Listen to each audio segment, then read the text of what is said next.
aren't they? Thank you, parents and grandparents, for sharing them with us. We really appreciate that.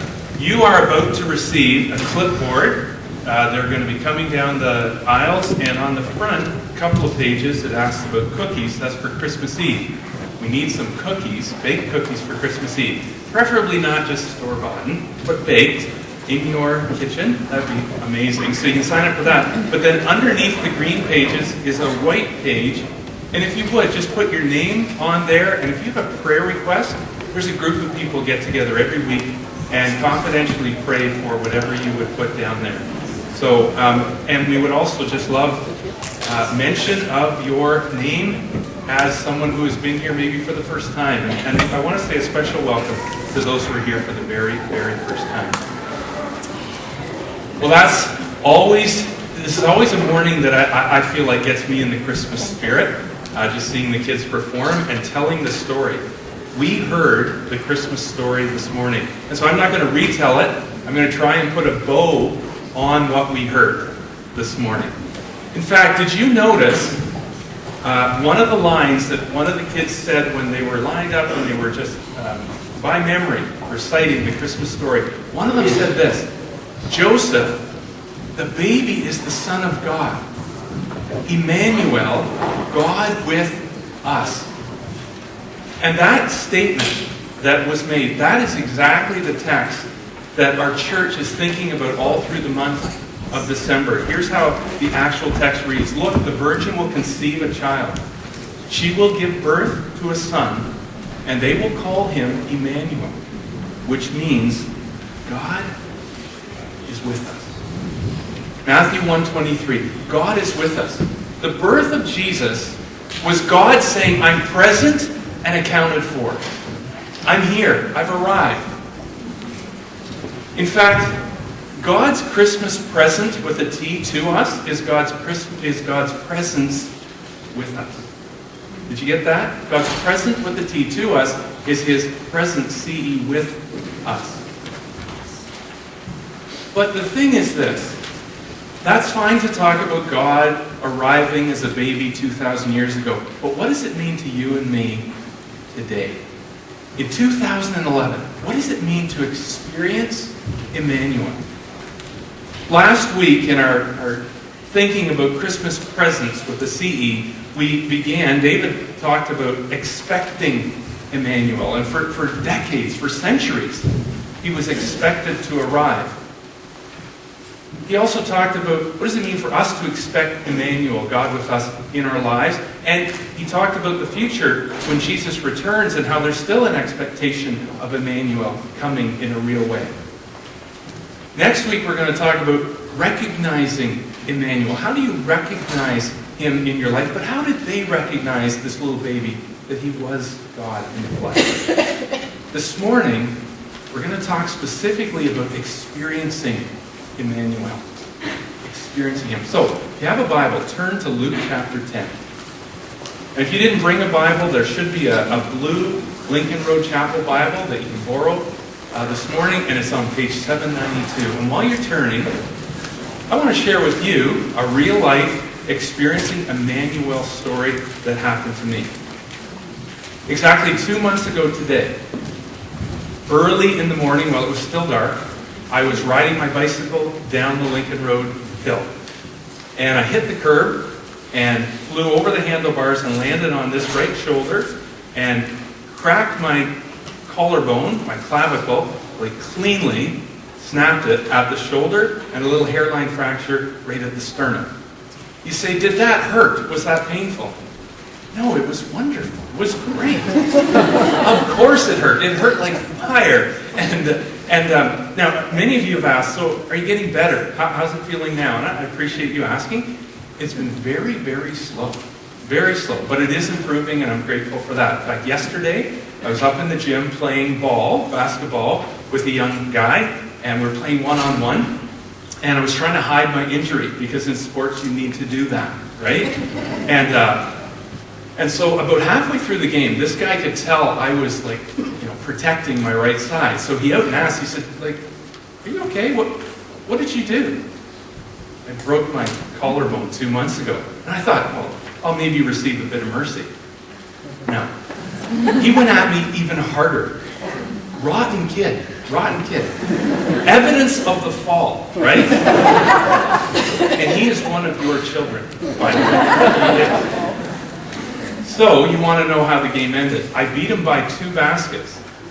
And this is really funny. I laughed out loud. The last words he said to me was, "I got beaten by a guy with a broken collarbone. I'll take this to my grave." And I thought, smart kid for grade 1.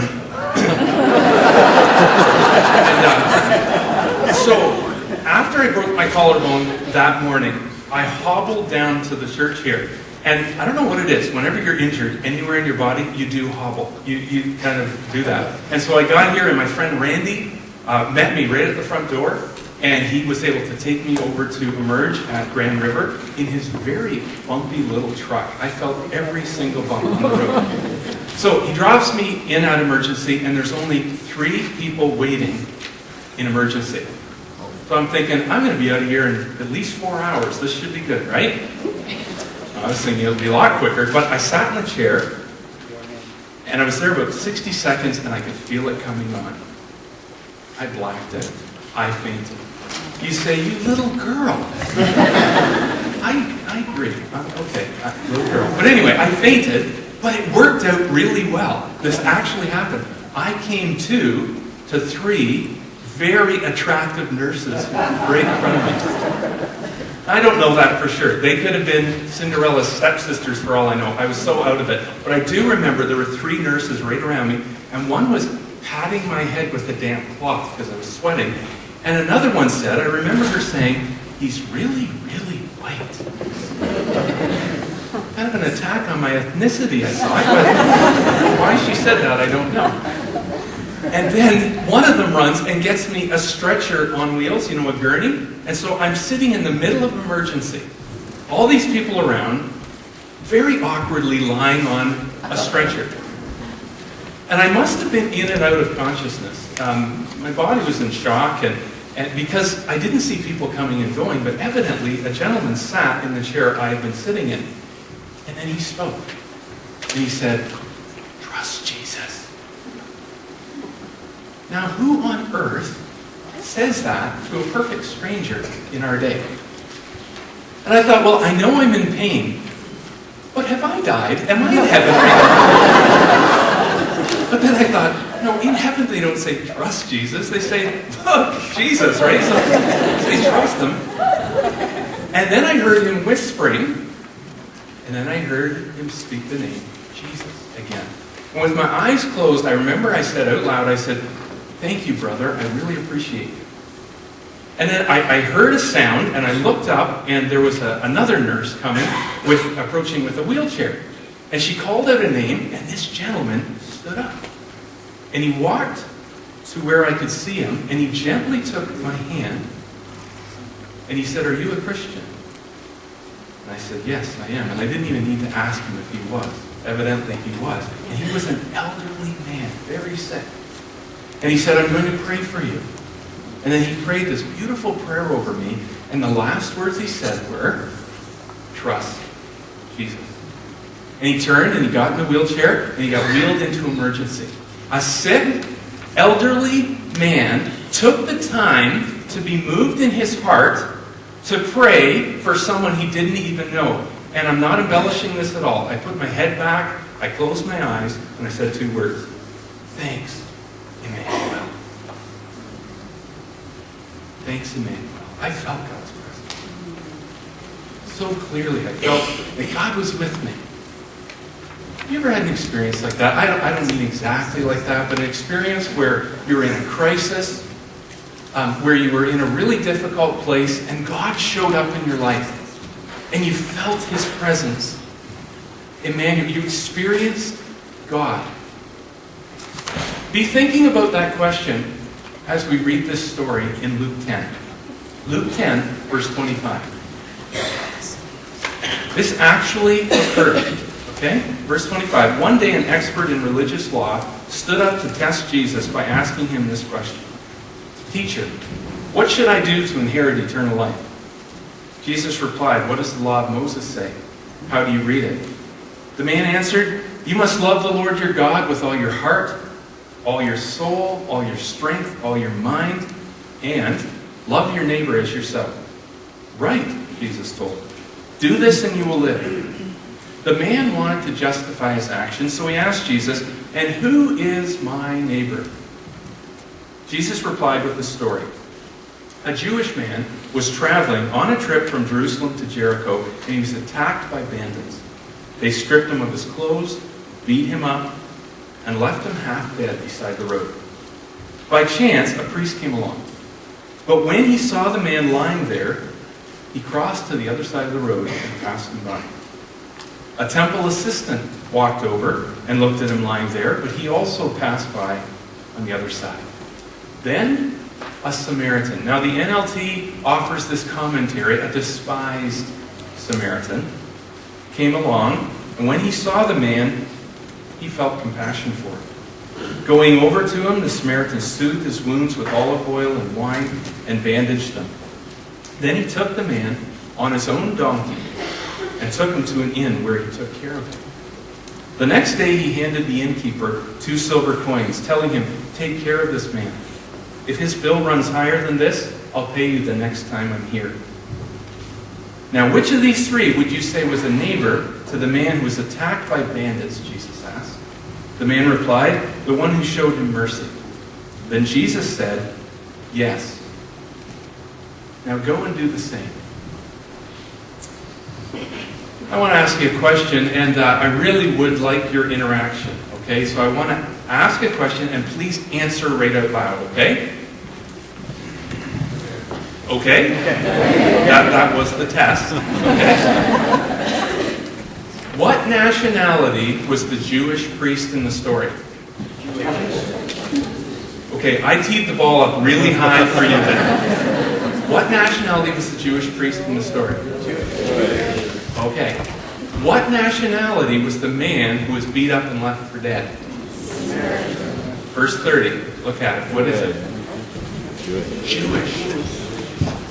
Mazel tov. Happy Hanukkah. Like, this is Christmas morning for this guy who's been beat up.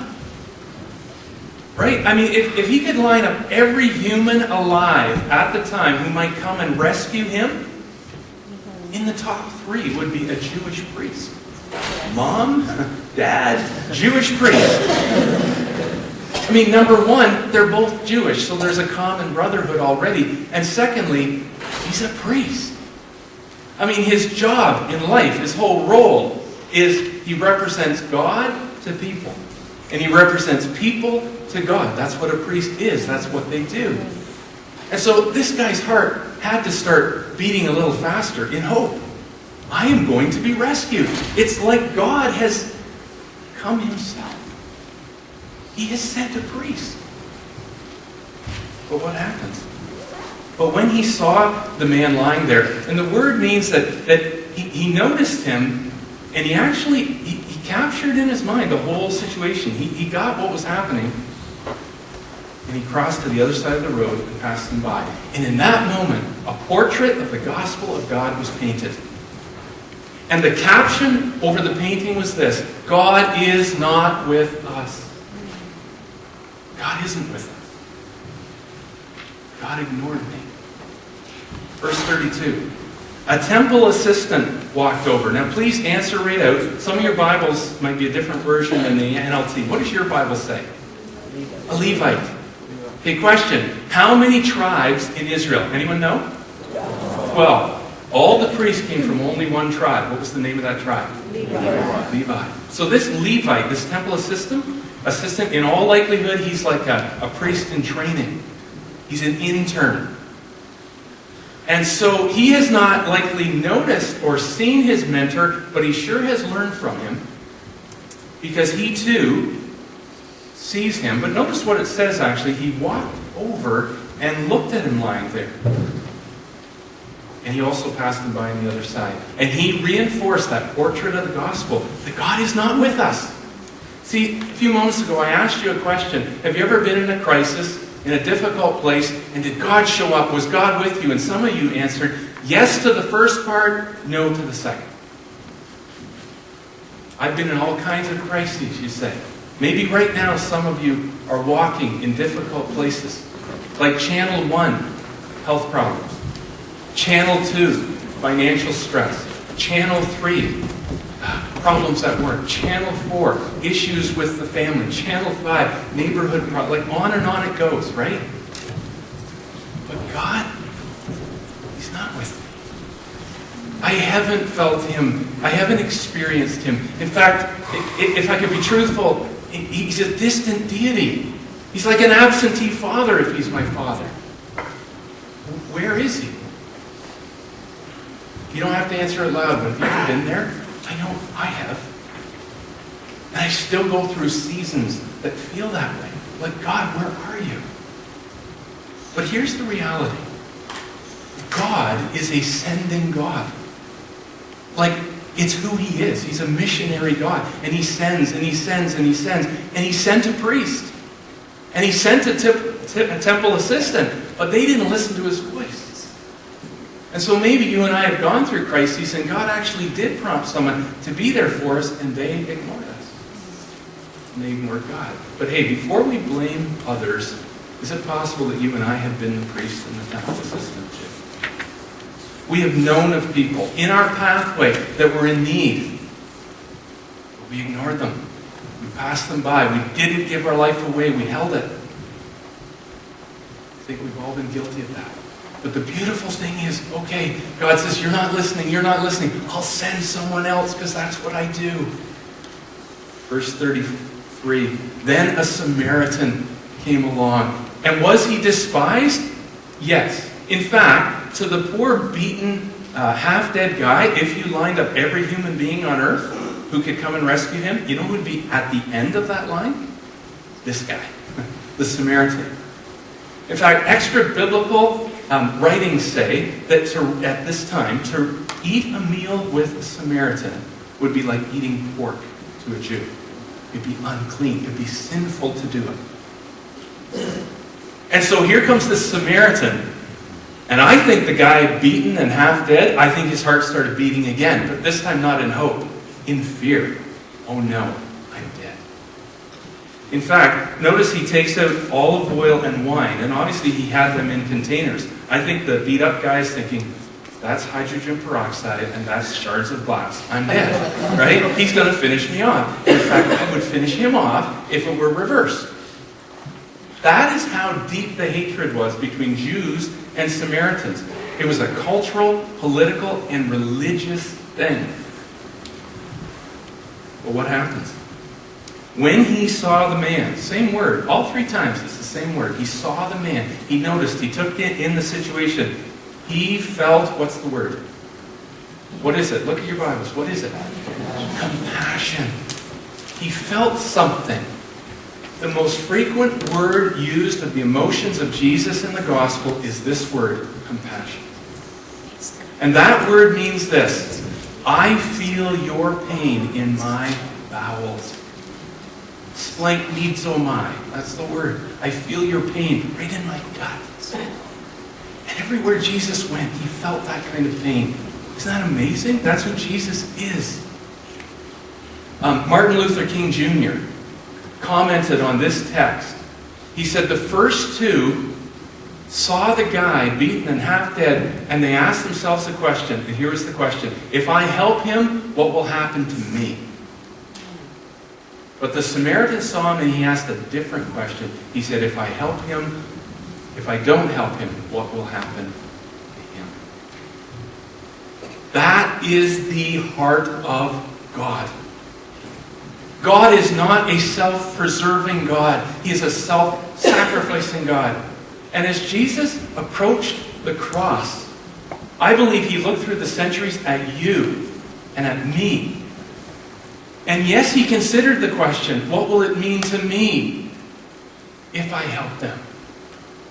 But what eclipsed that question was this bigger one. If I don't help her, if I don't help him, what will happen to him? What will happen to her? He went to the cross. And it cost him a lot. Just like it did this Samaritan. Look what happened. He soothed his wounds with olive oil and wine and bandaged them. Then he put him on his own donkey. He'd been riding on a donkey, not anymore. And he took him to an inn where he took care of him. And then he paid his freight so that he could get better. I want to ask you a question. Again, answer right out. Who is the Christ character, the Christ figure in the story? The priest, the temple servant, or the Samaritan? Samaritan. Obviously the Samaritan. Who is the expert in religious law / you and me in the story? Are we the priest or the temple servant? And I don't want to be either one, but the truth is we're a little bit of both. You say, well, could I also maybe be the innkeeper?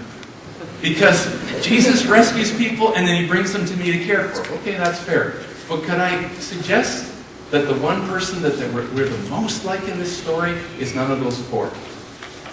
We are most like the guy who got attacked, who got stripped, who got beaten, who got left for dead. That's what this world kind of does to us. It does. Life is hard. Life has a way of beating us up, and people beat us up, right? We have all been sinned against, and that's true. But I got to be faithful to what God says, that we also have done things, we've committed acts that have left us half dead, actually fully dead. And that's why in Romans 6:23 it says, the wages of sin, our sin, is our death. Romans 3:23, for all have sinned and fall short of the glory of God. And Psalm 51:5 says, I was sinful at birth, sinful from the time my mother conceived me. That's you and me. Now, there's something about this story of this guy being beaten that we actually appreciate. You know what it is? We can identify the villains. Right? We all feel beat up at times. And it's so good in our dysfunction to actually know who did it to me so we can feel bitterness against them. Like that's going to make us better. Right? But we know there were villains who beat him up and left him half dead. And there was that rotten priest who didn't stop, and that temple servant. Hey, do you have a list of people that you're mad at? That have made you a victim? Sometimes it's our own emotional maturity or lack thereof that actually makes things worse. Would you agree? But even that's my parents' fault. They made me this way. Look, the gospel is this. Please listen. The gospel says that we can leave our place as the victim. We do not have to be that person anymore. Because I am not identified by what I've done or what has been done against me. I'm identified by who God is and what He has done for me. That's who I am. And in fact, this guy in Luke, this guy who was beaten up, he could have been forever known from then on as the guy who got attacked by robbers. But you know what his new identity is? I'm the guy who got approached by God. He sent a Samaritan to rescue him. He could have been known forever as the guy who got stripped naked and left at the side of the road. But instead, he's known as the guy who got bandaged and clothed. He could have been known as the guy who got beaten up, but no, he's the guy who got blessed. He could have been known as the guy who was half dead, but he's not. He's healed and he's fully alive. And so we can leave that place as the victim. That's what the gospel of Jesus is all about. And I believe Jesus actually subtly gets at the fact that you and I are that beat up guy. Look at verse 29, just really quickly. Verse 29, the man asked Jesus, who is my neighbor? And I think he pointed himself. So who is my neighbor? I want to love my neighbor. Who's my neighbor? Wouldn't the perfect question to give symmetry to the story, wouldn't the concluding question of Jesus have been, so then who is the Samaritan's neighbor? Who's my neighbor? Who's the Samaritan's neighbor? It's not how he asked it. Look at verse 36. Now, which of these three would you say was a neighbor to the man who was attacked by bandits? Who's my neighbor? I'm the guy attacked by bandits. My neighbor is the Samaritan. Now, it's subtle. He goes on to say, go and do likewise. Be like the Samaritan. But here's the point.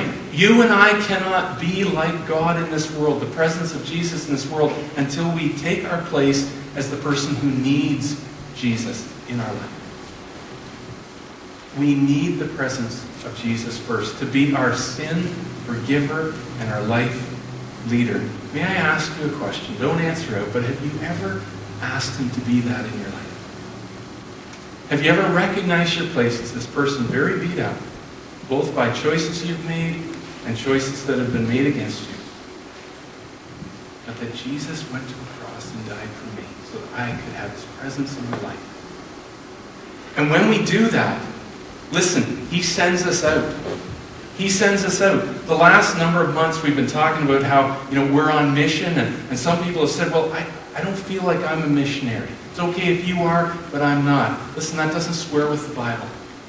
Being a missionary is not a calling, it's an identity.